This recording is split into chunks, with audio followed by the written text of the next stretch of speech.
Everyone's back? Damn, where'd you go? But yeah, I came back from a trip, as some of you guys know, I was on a trip for 3 weeks. I was cruising around Europe, London, Greece, Spain, I was doing the whole thing. And I've been busy, seeing the world, meeting people, all that fun So, yeah, first off, I have to talk about the London riots, because this video is going to be about, like, my experiences, whatever. And the first thing was London. Like, as a lot of you guys know, if you watch BBC and a lot of international news, that there's a lot of rioting going on in England, and like those bitches are just going crazy. I'm telling you, like, they're just blowing up stuff everywhere. And apparently, when I was there, when I checked the news and I asked people from like stores, whatever, they tell me that it was over a guy who got killed in a taxi.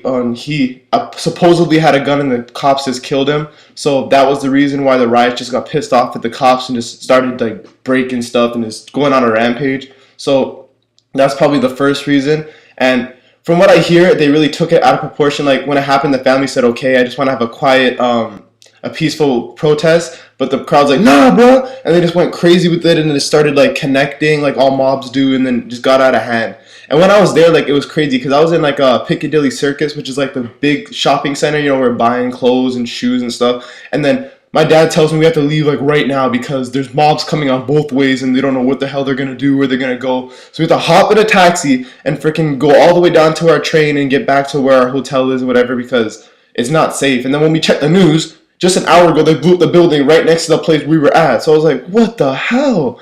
These guys are going crazy. And I don't know, I think it's really unnecessary for them to be doing this just over one man. Like, I know you make it seem like he was an idol or someone you like really like cared about, like he was a leader. He was just a normal person, and I don't think you need to do all this just because of one death. People die all the time, and sure, it was a BS reason. I don't know if it's true or not, but there's no reason to be destroying people's homes. They're throwing napalms in people's homes while they're there. People have to lock the doors and get weapons now. Like, they're not just attacking like little buildings or protesting on the streets against cops. They're attacking like civilians and normal people. So I don't think this thing's like necessary at all, and I think it's really like stupid what they're doing. And some people are even saying, like, why are they doing this for no reason? Why didn't the cops help them, like the people, when they needed it? And I think the main reason is they didn't have enough cops because they didn't know how big this thing was gonna be. And then when I check the news and go back and I see all this burnt crap and buildings destroyed, it's because the size was so big that the police had to like really step up and get like 10,000 extra police officers there.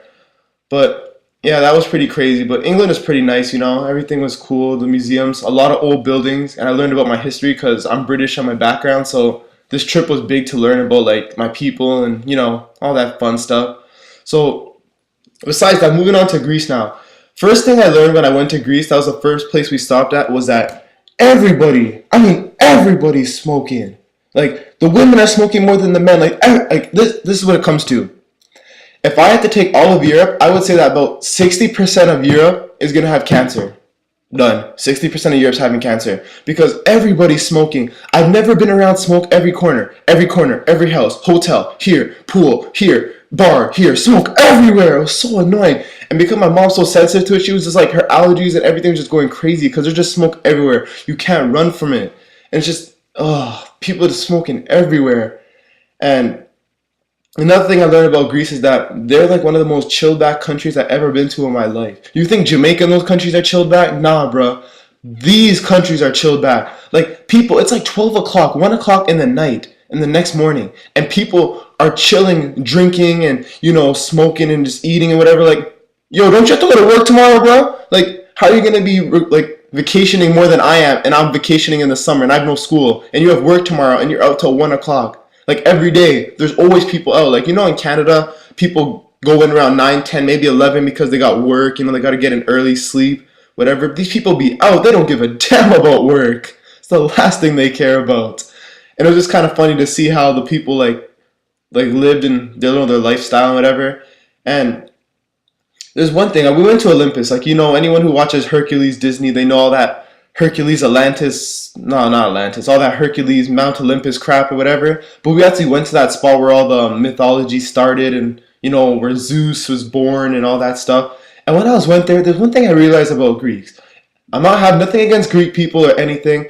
I just want to know, if someone's Greek, tell me, why do all these guys have their wangs out in every picture, every statue, every picture? Like 80% of them, the man's wangs just hanging out like, what up? Like, I can't understand that. And then it's so small too, no homo pause. But yeah, like when you look at it, like it looks like a baby. Like I'm telling you guys, like I don't understand this. Like a grown man should have like a certain inch of penis. No homo pause, but still, like I don't understand this. That's two things I just don't understand. In every museum, every statue, every painting, everything. Even some of the stuff we brought home. We brought home this little thing from Greece, this little watering bucket thing, whatever. And the man just weighing everywhere all around the thing. And I'm like, Mom, do you really want to bring that home? The people would be looking, thinking weird things about us. So why is this man weighing all over your damn watering cup? But yeah, it was kind of weird. And then what else I have to say about Greece? Greece is pretty nice, you know. The language is hard because Spain's a little bit easier. You can understand people a little bit more when they're slower and they're like, I'm like, what the hell are you saying? But like when they're like speaking and they're moving their hands, it's kind of like charades, you know. You can understand what they're doing. But Greece, people just be staring at you because they know right away. When I come there, I look Spanish, black, right off the black. So when they see me, my sister, my dad, they know we're not from here. And they see my mom, they're like, hell no, we ain't from here.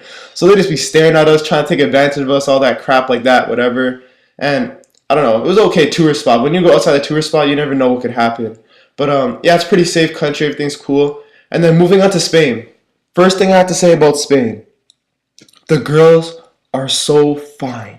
Like literally, I've never seen a country with such fine girls. Like everybody went to this festival, and like even that decent girls are nice. Like I was like, oh my god, I'm moving to this country. What the hell? Everybody's sexy. I was like, oh my god. Like every girl dressed up nice, dresses on, shorts, high heels, makeup, everything looking fresh. I was like, damn, this country is beautiful. But yeah, and like I don't know, the girls are nice. That was like the first thing I booked.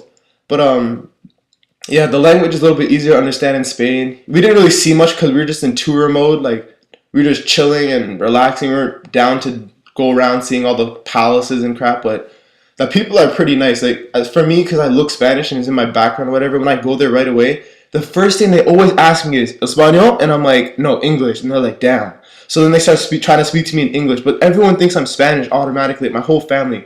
The only time people actually stared at me and I look different is when I'm with my mom because she's white. So you know hella right away she's not from here. Probably from Britain or somewhere. So that's probably the funniest part of that. And then yeah, it's alright.